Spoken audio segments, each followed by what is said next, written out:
शंका समाधान कार्यक्रम के आरंभ में श्रीमती विनीता अपना यहाँ पर प्रश्न रखेंगी।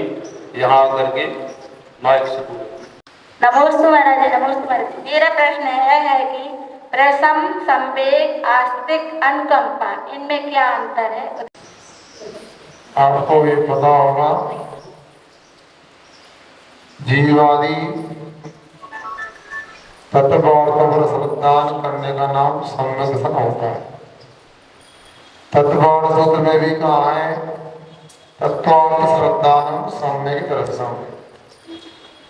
और जो तत्ववाद पर श्रद्धान करके जो पदार्थों पर तत्ववाद पर विश्वास होता है, ऐसे संदर्शन के कुछ गुण होते। कहीं पर 8 गुण बताए और कहीं 4 गुणों की चर्चा की।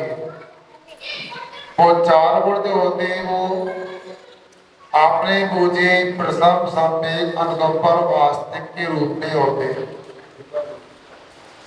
और ये 4 गुण जो है अंतर नहीं, ये अपने अपने तरीके से संदर्शन के विशेष रूप होते हैं।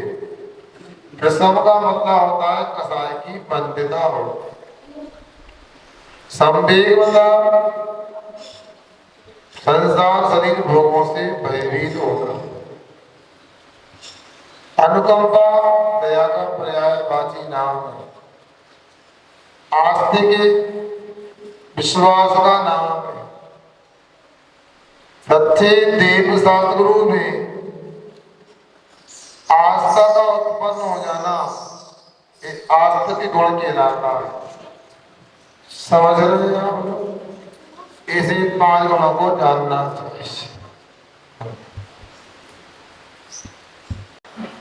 अभी महाराज श्री ने सम्यक दर्शन की पहचान जिन चिन्हों से होती है, ऐसे प्रशम, संवेग, अनुकंपा और आस्तिक के बारे में बताया। अब अगला प्रश्न रखने के लिए यहाँ पर आए और अपना प्रश्न रखें। प्रश्न है कि ब्रह्मचर्य महाव्रत, ब्रह्मचर्य प्रतिमा, ब्रह्मचर्य महाव्रत और ब्रह्मचर्य धर्म, इनमें क्या सूक्ष्म अंतर है? क्योंकि हम ब्रह्मचर्य प्रतिमा भी पढ़ते हैं। ब्रह्मचर्य प्रतिमा श्रावक की होती है और एक ब्रह्मचर्य महाव्रत जो कि साधुओं का होता है, और ब्रह्मचर्य धर्म अनुव्रत तो होता है। मतलब समझ गए आपकी बात को। आप पूरी बात कर देते हैं। एक सामान्य ब्रह्मचर्य होता है, दूसरा ब्रह्मचर्य अनुव्रत होता है, तीसरा ब्रह्मचर्य प्रतिमा होती है, चौथा ब्रह्मचर्य महाव्रत होता है। समझ में आ गया ना? और ब्रह्मचर्य उत्तम ब्रह्मचर्य धर्म होता है। ठीक है ना?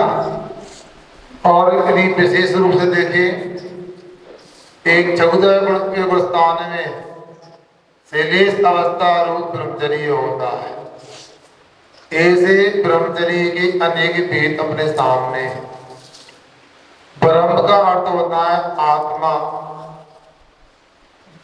ब्रह्मणि चरितेति ब्रह्मचर्यम्, अपनी आत्मा में चर्या करना, आत्मा में विचरण करना, ये ब्रह्मचर्य है। उसी को प्राप्त करने के लिए नीचे के बहुत सारे ब्रह्मचर्य के स्थान बताए। सामान्य ब्रह्मचर्य ये होता है कि विवाह नहीं कराना, अपने को बिना विवाह के देना।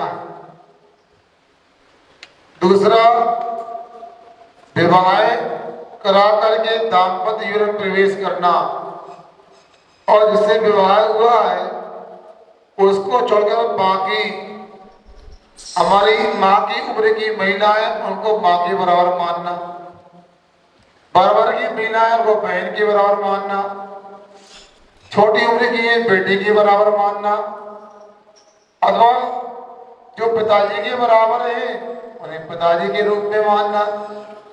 जो भाई के बराबर है भाई के रूप में मानना, और पुत्र के बराबर पुत्र के रूप में मानना, ये ब्रह्मचर्य अणुव्रत होता है। क्या समझ में आ रहा है ना? अब तीसरी प्रतिमा, सातवीं प्रतिमा, ये ब्रह्मचर्य प्रतिमा भी होती है।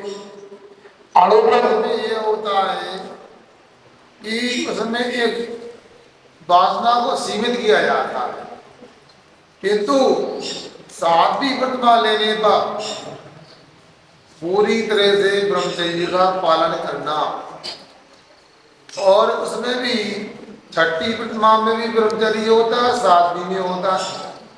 छठवीं प्रतिमा में आधा होता है, दिन में ब्रह्मचर्य व्रत का पालन करना, और सातवीं प्रतिमा में 8 याम जीवन व्रत का नियम होता है। ये ब्रह्मचर्य सातवीं प्रतिमा हो गई।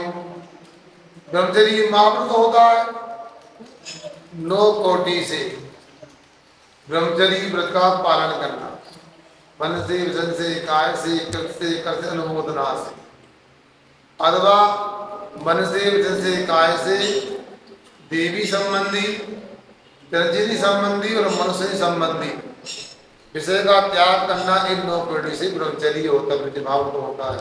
नारी संबंधी क्यों नहीं?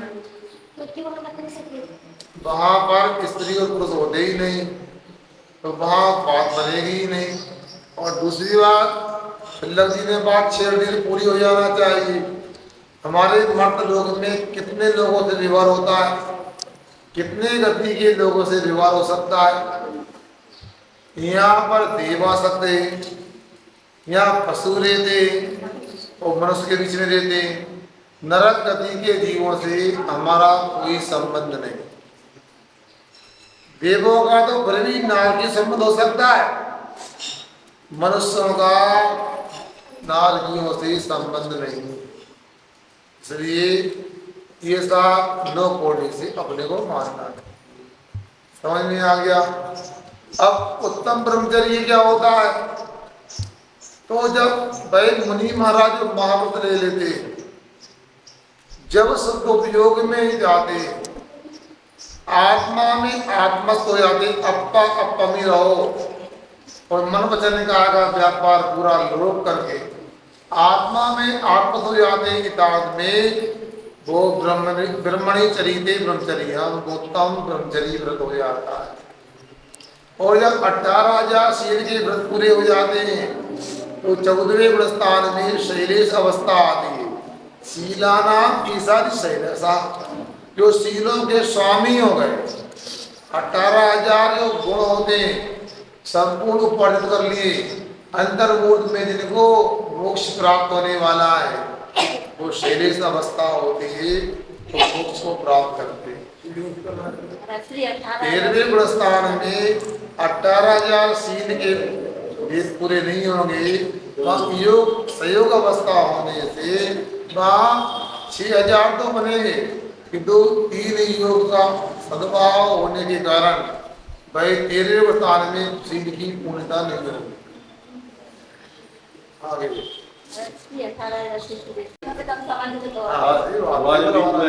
डॉक्टर प्रकाश जी उपस्थित हैं, वो अपना प्रश्न यहाँ पर रख रहे हैं। लाइट नहीं है, लाइट पंडित जी पता ही नहीं है। देख रहे हैं ये था। हमारा प्रश्न ये है कि मनुष्य के जीवन में वास्तविक धर्म की परिभाषा यह क्या होता है? देखो ऐसा है, आचार्य अमरचंद्र महाराज से पूछे तो वास्तविक धर्म क्या होता है? वास्तविक धर्म तो आत्मा में लीन हो जाना ही वास्तविक धर्म है। उसको प्राप्त करने के लिए महाव्रतों को अंगीकार करते हुए मुनि धर्म की साधना करना ही वास्तविक धर्म है। जो ऐसा करने में समर्थ नहीं है, अमृतसर आचार्य महाराज को उसको अपवाद रूप में नहीं होने से कुछ सीखे श्री श्रावक धर्म का उपदेश दिया जाए। 11 प्रतिमा रूप में है, और नीचे की पाक्षिक आदि भूमिका में भी है। और वैसे तो फिर कौवे का मांस का त्याग करना भी धर्म बता दिया है, मेरी मछली जाल में नहीं मारेंगे पकड़ करके, ये भी धर्म है।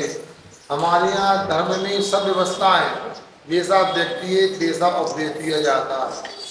ये अपने को हमेशा ध्यान रखना चाहिए। इसलिए श्रावक का धर्म नहीं है, श्रावक का धर्म का। तो एक जगह प्रश्न आया है कि महाराज दो प्रकार के धर्म होते हैं, मुनि का धर्म और श्रावक का धर्म, और धर्म करने से मोक्ष मिलता है, तो श्रावक धर्म से मोक्ष क्यों नहीं मिलता? विशेषकर दिगंबर जिन्होंने श्रावक धर्म से मोक्ष का निषेध किया है। अब इसका उत्तर कहीं मिला नहीं, तो मैंने एक बार रत्नगढ़ श्राद्धाचार्य की टीका का अध्ययन किया। वहाँ आचार्य प्रसन्न महाराज ने एक श्लोक लिखा है, खंडनी चुल्ली पेजनी उत्कुंभा परमार्जनी पंचसूना रास्ता से तीन मोक्षम न गच्छति। कहते हैं आप लोगों के घर में खलबत्ता होता, मिट्टी आगे पता लगे आप कैसे नहीं, हाँ अलग ही सुन लगी, खलबत्ता अलग होता है, सिलबट्टा अलग होता है ना, सही है ना। ओखली अलग हो गई, पतला की ओखली मुंह से लकड़ी का होता, धान से चावल निकाल रहे, तेंदुआ आप किसी का हो सकता है, देख लेना। हाँ, और खलबत्ता होता है ना, वो एक क्या कुंडी जैसी होती है, उसको सिलबट्टा पतला चट्टी मारने का होता। अब मिक्सी ने सब गड़बड़ कर दिया। खटनी, रेसनी, चकिया, चुल्ली, चूल्हा, उत्कंबा, सिंटेक्स, पानी रखने वाला सिंटेक्स, आप क्या बोले आपको, घिनौची, परमार्जनी, झाड़ू, ये 5 हिंसा के साधन ग्रस्त के पास होते, इसलिए उसको मोक्ष नहीं मिलता। पूरी तरह से हिंसा का त्याग नहीं कर सकता, इसलिए अहिंसा के बिना मोक्ष कैसे होगा। उदाहरण दूं, श्रावक का धर्म कैसा होता है, मुनि का कैसा होता होगा। एक शेरपल है, क्या है, जानते शेरपल, अब हमने अपने बच्चे को दे दिया, लो शेरपल ले लो, जो उससे कहा थोड़ा हमको दे देना, हमारा है, दे दो ना, हम भी तो आप थोड़ा सा दे दो ना, बिल्कुल ना दे, अरे दे दो ना, हम आपके भैया है, वो शेरपल में नाखून गड़ाएगा, लो, सुना ना। उसी प्रकार श्रावक धर्म है, 6 काल के जीवों में 5 स्थावर का हिंसा का त्याग नहीं, 3 जीवों में उद्योगी हिंसा का त्याग नहीं, आरंभी हिंसा का त्याग नहीं, विरोधी हिंसा का त्याग नहीं, भाई पूरी तरह भाई 3 जीवों की हिंसा का त्याग नहीं, माद संकल्प से 3 जीवों की हिंसा नहीं करूंगा, ये थोड़ा सा व्रत होता है, अणुवृत्ति बोलते हैं। संकल्प का मतलब इसको मैं मारता हूँ, चीटी चले इस पे पैर रखता हूँ, ये संकल्प की हिंसा होती। अगला प्रश्न हो सकता है, महाराज कोई संकल्पी हिंसा के त्याग का उदाहरण दो। बच्चों को तो संभालो। एक राजा के दरबार में मंत्रियों ने राजा चुगली की राजा से, राजा अपने देश में सब ठीक है मगर सुरक्षा व्यवस्था गड़बड़ है, कभी भी पड़ोस से आक्रमण हो सकता, गुलाम बन सकते। राजा ने पूछा क्यों मंत्रियों, ऐसा क्यों? राजन सैनिक अच्छे वहां सेनापति गड़बड़, डरपोक है, कायर, वो जैन धर्म का पालन करता है। ये जैन धर्म का पालन करने से क्या, आपको स्वयं आजमा के देखो। सेनापति को बुलाया गया, बड़ी सभा में कहा आपको चीटी पर पैर रखना है, चीटी चल रही है ना, इसको मारना है। सेनापति ने इस पर एक टुक बोल दिया, मैं चीटी को नहीं मार सकता। मंत्री लोगों ने कहा देख लिया, ये चीटी को नहीं मार सकता, अपने दुश्मन को कैसे मार सकेगा। राजा को बात जम गई, तो राजा ने कहा कि देखो इसने अभी तक पूरे देश को धोखा दिया, इसको देशद्रोही करार दे करके फांसी की सजा दी जाती है। और जैसे ही फांसी की सजा सुनाई गई, बोलो आप लोगों को किसी को फांसी की सजा सुना दें, हंसोगे कि रोओगे? बोलो ना, हंसोगे, रोएंगे पक्का। अब जैसे ही सेनापति को फांसी की सजा सुनाई गई, वो हंसने लगा, मुस्कुराने लगा, चिल्ला पकड़ के ले गया उसको, वो हंसने लगा। राजा परेशान, पहली बार ऐसा अपराधी देखा, मरने को जा रहा, हंस रहा है। यहाँ तो कोई कहते 7 दिन बाद, 7 दिन में आपका मरण होने वाला है, भोजन किया जाएगा? क्यों बोलो, उसका जाएगा भोजन, ग्रास, रात में नींद आएगी? तो बोलो ना, मगर ये तो पक्का 7 दिन मरना पक्का। ये निश्चित ही आप चंडीगढ़ वाला जितने लोग बैठे, मेरी भविष्यवाणी है 7 दिन में मर जाओगे। क्या? क्योंकि रविवार से शनिवार तक तो बनना पक्का 7 दिन है। तो वो हंस रहा था, राजा को कोई संदेह हुआ कि क्यों ऐसा बुला, क्यों सेनापति तो मरने जा रहे हो, डर नहीं लग रहा, हंस रहे हो? सेनापति कहता है, राजन मुझे तो आज बड़ा आनंद आ रहा है, मैं मर जाऊंगा। किसी ने कहा मरना है तो मर जा, मरने के पहले कुछ कर जा। मैं एक चींटी को अभयदान देके जा रहा हूं। मैं जैन धर्म का पालन करता हूं। जैन धर्म में कहा है जियो और जीने दो, लेट एंड लेट लिव। इसलिए मैं बेकसूर जीव को नहीं मारूंगा। आप चींटी की बात कर रहे हो, मैं घास के तिनके को भी गर्दन में नहीं तोड़ता हूं, क्योंकि मैं जैन धर्म का पालन करने वाला जैन हूं। और रही बात, आपने कहा कि मैं कायर हूं, देशद्रोही हूं, याद रखना हमारे धर्म में ऐसा नहीं बताया। बेकसूर हमारी प्रजा को, देश के लोगों को कोई फूटी आंख से भी देखेगा तो उसको टिकने नहीं देंगे। एक नहीं 1000 दुश्मन को भी मार गिरा के गर्दन काट दे। समझ में आ गया? क्योंकि हमारा विरोधी हिंसा का त्याग नहीं, संकल्प हिंसा का त्याग है। समझ में आ गया? आगे अभिषेक होता रहता है और आपके यहाँ प्रवचन चलते रहते हैं, तो हमें पहले अभिषेक देखना चाहिए कि प्रवचन सुनना? प्रश्न किया है तो देखो, ऐसा रहता है, एक कहावत है, दो मुख सोई सीर न कंता, दो पथ पंथी चले न पंथा, विषय भोग मोक्ष को जाने, दो काम नहीं होए सयान। यदि विषय भोग की बात नहीं, इतना ही कहना चाहता हूँ, सुई दोनों तरफ से चलने में समर्थ नहीं होती। राय घीर दोनों दिशा में, दक्षिण में भी चलते, उत्तर में चलते, तीन काल में संभव नहीं। उसी प्रकार एक समय में एक काम हो सकता है।